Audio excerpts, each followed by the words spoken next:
있어야 될 여러 가지 것들 가운데 다시 말하면 교회의 표상 가운데에 기쁨이라고 하는 이 말씀을 가지고 말씀의 은혜를 나누었습니다.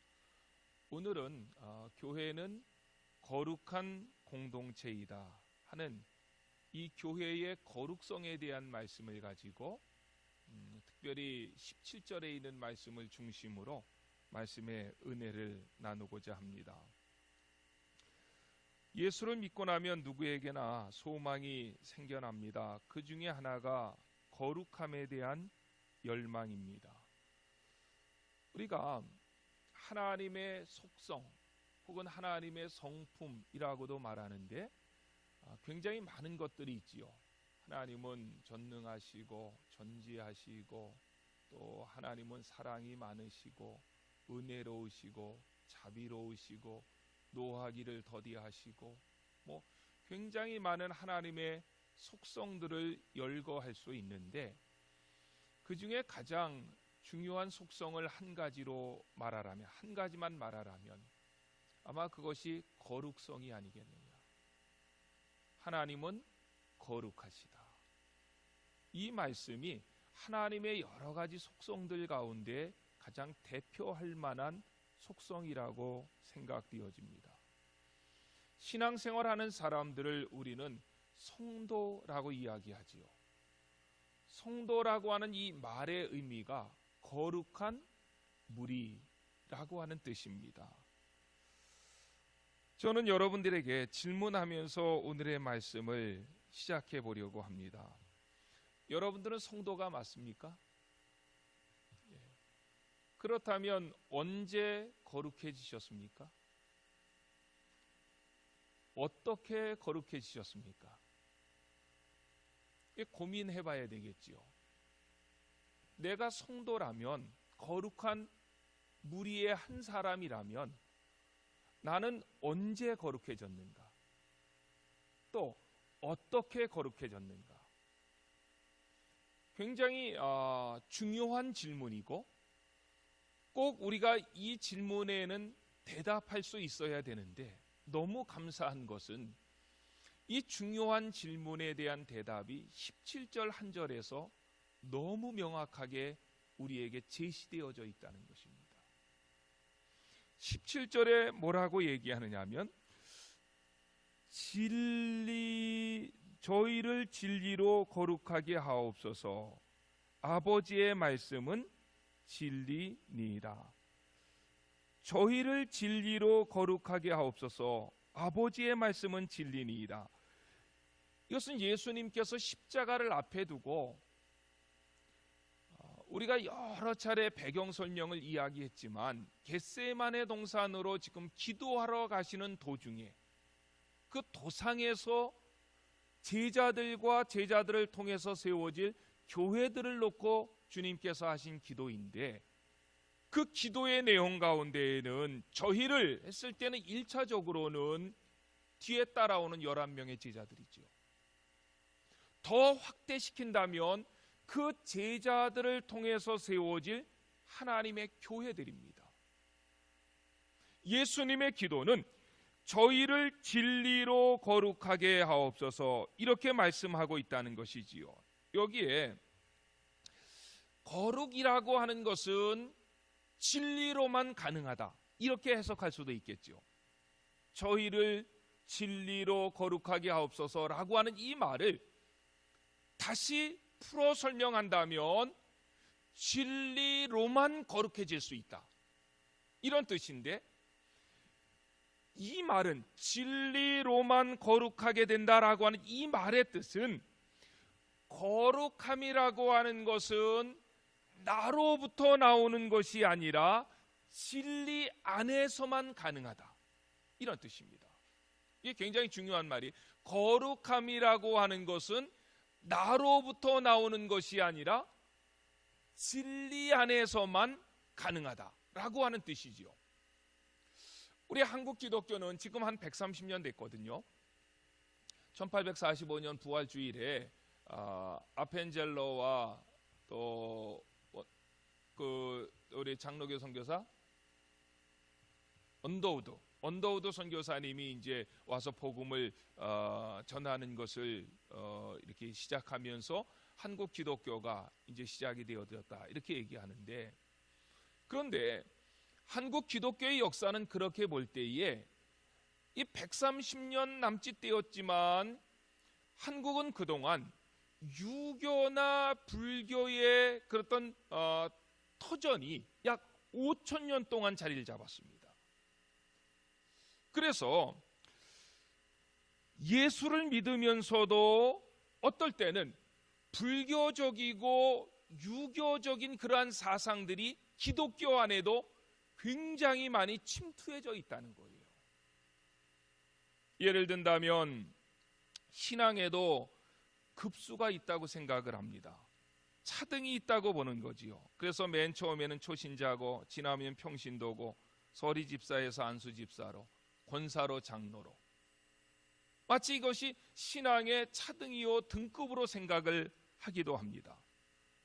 또한 믿음의 질적인 내용에서도 처음에는 내가 별 볼 없는 신앙생활을 하는 것 같았는데 이제는 누가 보아도 그럴듯한 사람으로 믿고 싶어하는 어떤 신앙의 높은 경지를 우리가 소원하기도 합니다.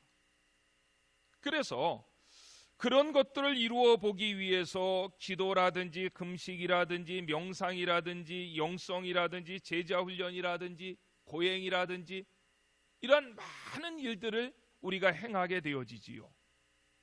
보다 나를 거룩하게 만들기를 원하며 하나님께 좀 더 가까이 가고자 하는 그러한 어떤 내 마음의 표현들일 것입니다. 그런데 그러한 훈련들을 해보신 분들이 알겠지만 시작할 때는 정말 얼마 정도는 내가 거룩해진 것 같이 보이지만, 그러나 신앙이 조금 성장해 가면서 세월이 지나고 나면 그런 것들 역시도 한계에 부딪히는 것을 우리가 보게 되어집니다. 어떤 사람은 제가 이렇게 설교를 진행해 나가면 이런 반문을 할 수 있습니다. 그렇다면 목사님 설교는 열심도 필요 없고 교회에서는 훈련도 필요 없고 그런 고행도 필요 없다는 말입니까? 그런 게 아니고 이 성경에서 말하는 원리, 이런 신앙의 어떤 내용, 이런 것들을 먼저 틀을 잡고 그런 것들이 들어와야 되지, 그런 것들이 마치 거룩을 만들어가는 하나의 방법으로 생각을 할 때에는 더 큰 문제를 만날 수 있다는 것입니다. 그렇다면 오늘 본문으로 다시 돌아와서 우리 성도들에게 있어서 정말 어떤 사람들이든지 참된 성도라면 그 마음의 소원은 거룩함인데, 이 거룩함은 어떻게 얻을 수 있는가? 그 거룩함이 어떻게 동참할 수 있는가? 오늘 본문에서는 진리로만 가능하다. 그렇다면 우리의 질문이 하나 있는 거지요. 진리가 뭡니까? 진리로만 거룩해질 수 있다고 성경이 선포했다면 그러면 진리는 뭡니까? 라고 하는 반문을 우리는 반드시 해야만 되는 것입니다. 진리가 무엇일까? 라고 하는 이 말씀을 제가 17절 말씀까지 읽었는데 19절에서 굉장히 중요한 내용을 주님께서 우리에게 설명을 해 주십니다. 19절 말씀에 보면 이렇게 얘기합니다. 또 그들을 위하여 내가 나를 거룩하게 하오니 이는 그들도 진리로 거룩함을 얻게 하려 함이니이다. 이것은 17절에 있는 말씀과 19절에 있는 말씀은 굉장히 중요한 말씀이라고 생각되어집니다. 특별히 19절 상반절에 뭐라고 이야기를 했느냐면 내가 그들을 위하여 또 그들을 위하여 내가 나를 거룩하게 하오니 이렇게 얘기했습니다. 내가 나를 거룩하게 한다 라고 했을 때 여기에 내가 나를 했을 때 나는 누굽니까? 예수님이시죠. 그러니까 예수님께서 뭐라고 말씀하시냐면 내가 나를 거룩하게 한다. 이 말의 표현을 굉장히 잘 우리가 생각해야 돼요. 그렇다면은 우리가 그렇게 질문할 수가 있었지요. 그렇다면 예수님께서는 그 전까지는 거룩하지 않으셨는가? 그래서 내가 나를 거룩하게 한 후에 그것을 통하여 너희들도 거룩해지기를 소원한다. 이 말씀이 19절인데 예수님께서 그럼 내가 나를 거룩하게 한다는 말이, 그러면 예수님은 이 말씀을 하시기 이전에는 거룩하지 않으셨는가? 라고 하는 질문을 우리가 던져야 됩니다. 그럴 때에 여기에 내가 나를 거룩하게 한다라고 하는 이 말은 제사적인 언어, 제사할 때 쓰는 언어였다는 거예요. 언어의 표현 자체가. 다시 말하면 이제 내가 나를 거룩하게 한다라고 하는 이 말은 나를 제사 드리는 제물을 구별해 놓는 것처럼 주님께서 제사를 드릴 때 아무 제물로 제사 못 드리잖아요. 제사 드릴 때에 준비한 양이 있어야 되고 비둘기가 있어야 되고 소가 있었던 것처럼 예수님께서도 제사적인 언어로 이 표현을 씀으로 해서 내가 내 자신을 하나님 앞에 제물로 따로 구별해서 놓았다라고 하는 말입니다. 그렇다면 19절에서 예수님께서 제사를 위해서 자기 자신을 따로 구별해 놓은 사건이 뭡니까? 그게 십자가죠. 그래서 19절 말씀을 다시 한번 설명을 하면 이렇게 이야기되어질 수 있는 것이죠. 또 그들을 위하여 내가 나를 거룩하게 하오니 이는 그들로 진리로 거룩함을 얻게 하려 합니다. 이는 그들도 진리로 거룩함을 얻게 하려 합니다 라고 했을 때에 이 뒤에 나오는 진리가 뭐냐 이거예요. 그거는 예수님께서 자신을 따로 제사를 위해서 따로 구별되어 놓은 그 모습, 그게 진리라는 거예요. 그러면 진리가 뭐냐? 그게 예수님의 십자가라는 거예요. 더 나아가서 이것을 확대 해석하면 예수님의 십자가로 끝나는 것이 아니라 예수님의 십자가와 부활 그리고 승천과 재림까지를 포함하는 예수님의 구속사역 자체가 진리로 표현되어졌다는 거죠. 그렇게 해결되어졌을 때 17절 말씀을 우리가 이제 자신 있게 해석할 수 있는 거죠. 17절 말씀에 뭐라고 이야기합니까? 그들을 진리로 거룩하게 하옵소서. 아버지의 말씀은 진리이니라 라고 했을 때 그들을 진리로 거룩하게 하옵소서라고 하는 이 말은 그들의 어떤 노력과 행위로 거룩하게 되어지는 것이 아니라 그들이 진리로 거룩하게 하옵소서라고 하는 것은 그들이 예수 그리스도께서 십자가에 매달려 달려가신 그 사건, 그리고 죽은 자 가운데서 3일 만에 부활하신 그 사건을 통해서 그들도 거룩하게 하옵소서 이렇게 말했다는 거예요. 이게 굉장히 중요한 이야기입니다. 쉽게 정리하면 이런 얘기인데 이 땅의 모든 성도들이 거룩하게 되는 것은 예수 그리스도로 인해서 된다는 것입니다. 거룩하게 되어지는 것은 우리의 행위로부터 나오지 않는다는 것입니다. 우리가 거룩하게 되는 것은 오직 예수 그리스도의 십자가와 부활 사건이 나에게 부딪혀질 때에, 그것이 믿어질 때에, 예수님의 십자가와 부활 사건이라고 하는 것 때문에 내가 감격 안으로 들어갈 때에 우리는 그때에서야 비로소 거룩해진다는 것입니다.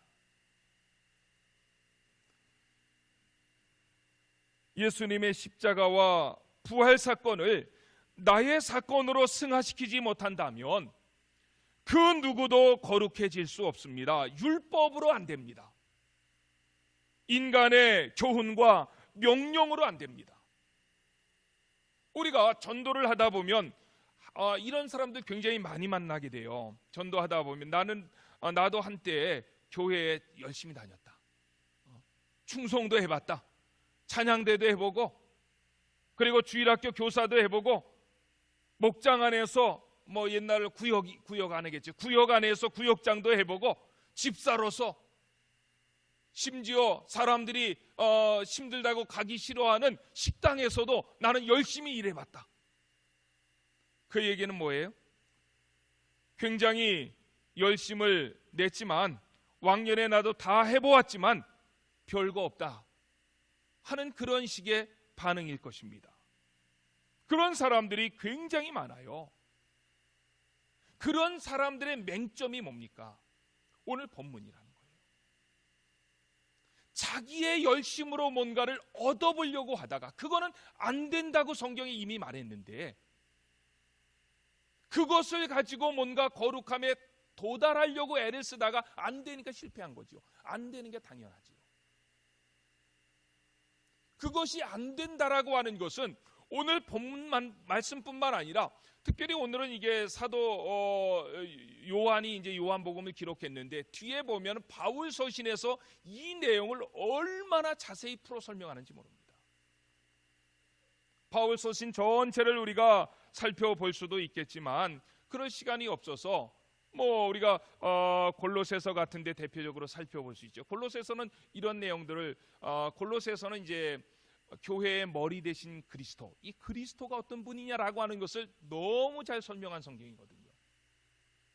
골로새서 2장 20절로 23절 말씀에 보면 이렇게 얘기합니다. 너희가 세상의 초등학문에서 그리스도와 함께 죽었거든 어찌하여 세상에 사는 것 같이 규례에 순종하느냐 곧 붙잡지도 말고 맛보지도 말고 만지지도 말라 하는 것이니 이 모든 것은 한때 쓰이고 없어지리라. 사람의 명령과 가르침을 따르느냐 이것들은 자의적 숭배와 겸손과 몸을 괴롭게 하는 데에 지혜 있는 모양이나 오직 육체를 따르는 것을 금하는 데는 조금도 유익이 없느니라. 이렇게 말합니다. 바로 전에 골로새서 2장 13절로 15절에서도 비슷한 이야기를 하지요. 또 범죄와 육체의 무할례로 죽었던 너희를 하나님이 그와 함께 살리시고 우리의 모든 죄를 사하시고 우리를 거스리시고 불리하게 하는 법조문으로 쓴 증서를 지우시고 제하여 버리사 십자가에 못 박으시고 통치자들과 권세자들을 무력화하여 드디어 구경거리로 삼으시고 십자가로 그들을 어기셨느니라. 여기에 십자가와 그리스도께서 하신 일에 대한 설명을 하시는데 이제 법조문이라고 하는 단어가 나와요. 옛날 개역 성경에는 의문으로 쓴 증서 이렇게 되었는데 개역 개정에서는 법조문 이렇게 바꿨더라고요. 이것은 뭐냐면 구약의 율법을 말하는 거죠. 그 율법을 주님께서 어떻게 하신다고 말하냐면 지우시고 제하여 버리시겠다. 이게 율법 자체를 없어버리겠다는 것이 아니라 율법을 통해서는 우리가 거룩해질 수 없다 라고 하는 것을 골로새서 2장 13절로 15절에서 설명을 하고 있고 20절서부터 23절에서는 사람들이 거룩함을 이루기 위해서 율법뿐만 아니라 그 사람들이 만들어 놓은 뭐 규례 또 금지 조항 또 법칙 이런 것들도 있는데 이런 것들로는 거룩함에 이를 수 없다. 만약에 그러한 것들로 말미암아 거룩함에 이르려고 애쓴다면 어떤 결과가 나오느냐? 골로새서 2장 23절을 읽었지만 다시 이렇게 얘기합니다. 이런 것들은 앞에 이야기한 거예요. 율법이라든지 혹은 사람들이 만들어 온 명령과 규례라든지 이런 것들은 자의적 숭배와 겸손과 몸을 괴롭게 하는데 지혜가 있는 모양이나 오직 육체에 따르는 것을 금하는 데는 조금도 유익이 없느니라. 이런 것들은 다시 말하면 율법이라든지 또 사람들이 만들어 놓은 명령과 규례라든지 이런 것들은 자의적 숭배를 하게 만든다. 그 자의적 숭배를 하게 만든다는 것은 뭐냐면 내가 그래도 이 정도 지켰으니까 하면서 스스로를 만족하게 한다는 거예요. 나는 다른 사람들하고 달라. 나는 그래도 이 정도 지키고 살았는데. 자의적 숭배를 만들게 하고 더 나아가서 이 겸손과라고 했을 때 이 겸손도 마찬가지로 다른 사람들과 자신을 비교하면서 나는 그래도 이렇게 율법을 지키고 사람의 율례와 계명을 지키는 자들인데 라고 하면서 다른 사람들을 비교 평가한다는 거예요. 그 대표적인 것이 누가복음 19장 18장에 바리새인과 그 세리의 기도 장면이죠. 두 사람이 기도하러 성전에 올라갔을 때에 이 바리새인은 세리를 보고 이야기하기를, 나는 저 사람들과 같지 않습니다. 토색하지 않았고 불의하지 않았고 간음하지도 않았습니다. 이렇게 하시니 감사합니다. 나는 일에 2번씩 금식하고 소득의 11조를 드리나이다. 하나님 감사합니다. 이렇게 기도했던 바리새인들의 기도했다는 거예요. 자의적 숭배죠. 자기가 그렇게 율법을 지키고 인간의 규례를 지켰던 것에 대해서 자기 자신을 갖다가 높이는 거예요. 숭배하는 거예요. 나는 이런 사람이다.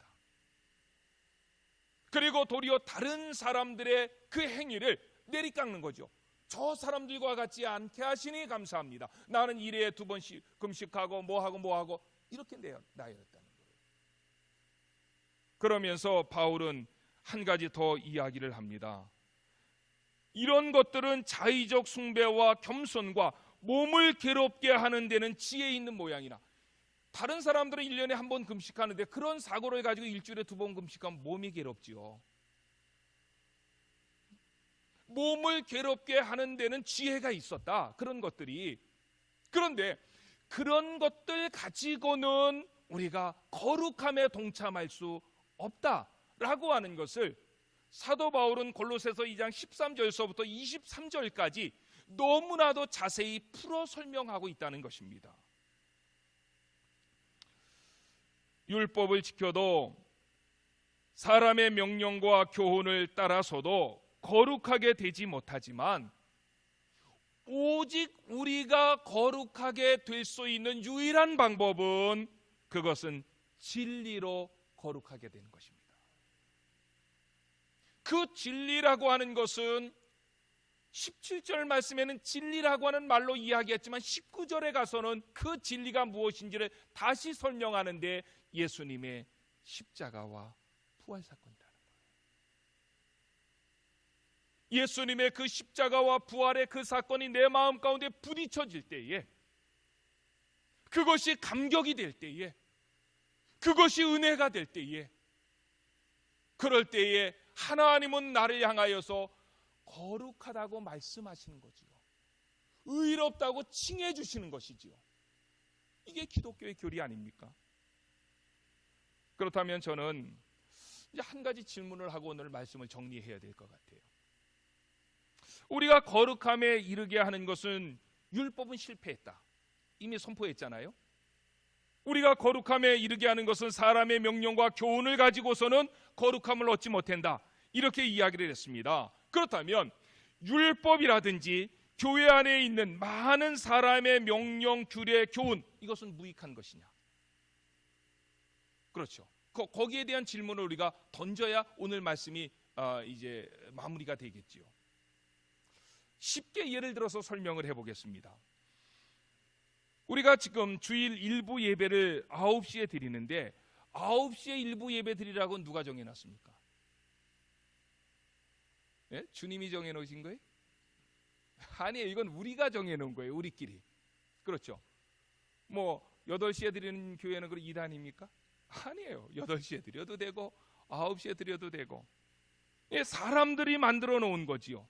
그러면 이걸 꼭 지켜야 됩니까? 9시에 드리면 꼭 9시에 와서 지켜야 됩니까? 안 지켜도 돼요. 9시 30분에 오셔도 돼요. 눈총은 받겠지만.